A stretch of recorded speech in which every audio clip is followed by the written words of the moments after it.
ఇవి ఏవి పట్టనట్టుగా చంద్రబాబు గారు ఒక భ్రమలో అరచేతిలో వైకుంఠం చూపిస్తున్నారు.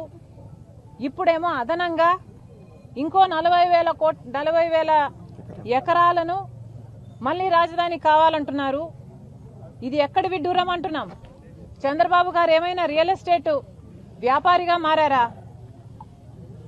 ఆంధ్ర రాష్ట్ర ప్రజలకు అనుమానం వస్తుంది. కాంగ్రెస్ పార్టీ ప్రశ్నిస్తుంది. మీరేమైనా రియల్ ఎస్టేట్ వ్యాపారం చేయాలనుకుంటున్నారా, లేక రియల్ ఎస్టేట్ మాఫియా చేయాలనుకుంటున్నారా? ఏం చేయాలనుకుంటున్నారు? 40,000 ఎకరాలు మళ్లీ సేకరిస్తారంట. 33,000 ఎకరాలకు సేకరించిన దానికే ఇప్పటి వరకు దిక్కులేదు. 3 సంవత్సరాల్లో కడతామని ఇప్పుడు ఏదైతే చంద్రబాబు గారు అంటున్నారో ఇదే డైలాగు చంద్రబాబు గారు సేమ్ సీన్ 2015లో కూడా చెప్పారు. 3 ఏళ్లలో కట్టేస్తాను నేను రాజధాని అని. మరి 3 ఏళ్లలో మీరు ఎందుకు కట్టలేదండి? మీరే కదా ముఖ్యమంత్రిగా ఉన్నారు 2019 వరకు. మరి 3 ఏళ్లలో కడతామన్న వాళ్ళు 3 ఏళ్లలో మీరు రాజధాని ఎందుకు కట్టలేదు? ఇప్పుడు మళ్ళీ 2025లో మళ్ళీ సేమ్ డైలాగ్, సేమ్ సీన్. 3 ఏళ్లలో కట్టేస్తాడట. మీరు ఏం కడతారో మాకు తెలియదు, కానీ అదనంగా ఇంకో 35,000 లేదా 40,000 లేదా 20,000 ఏదో వివిధ ఛానళ్లలో వివిధ రూపాలలో అనేక నంబర్లు వినిపిస్తున్నాయి. అదనంగా భూసేకరణ చేయాలనుకుంటున్నారని మాత్రం అర్థమవుతుంది. నారాయణ గారు కూడా చెప్పారు, ఇది చాలా అన్యాయం, ఇది చాలా చాలా అన్యాయం. దీంట్లో మళ్ళీ చెప్పడం ఏమిటంటే 5,000 ఎకరాలు దాంట్లో ఎయిర్పోర్ట్కే కావాలట.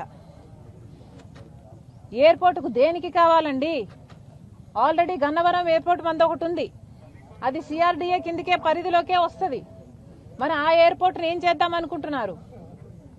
మనకి 5,000 ఎకరాలలో ఎయిర్పోర్టు కావాలని చంద్రబాబు గారు అంటున్నారే, వాస్తవంగా నిజానికి ఆంధ్రప్రదేశ్కి అమరావతికి అంత బిజినెస్ ఉందా? అంత బిజీనెస్ ఉందా?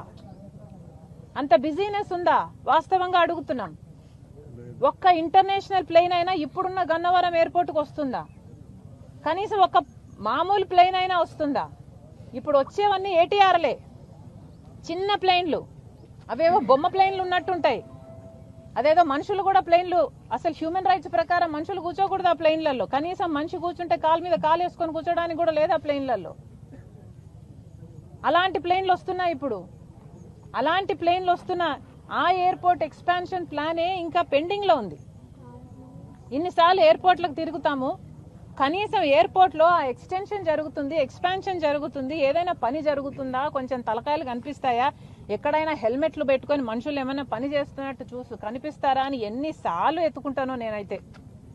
ఎవ్వరూ కనిపించరు, అసలు అక్కడ పనే జరగటం లేదు. ఈ ఉన్న ఎయిర్పోర్ట్ ఎక్స్పాన్షన్ ప్లాన్కే దిక్కు లేకుండా పోయింది. ఇక్కడికే కనీసం ఒక పెద్ద ప్లేన్ కూడా రావటం లేదు. ఇంటర్నేషనల్ ప్లేన్ ఇంక అసలే రావటం లేదు.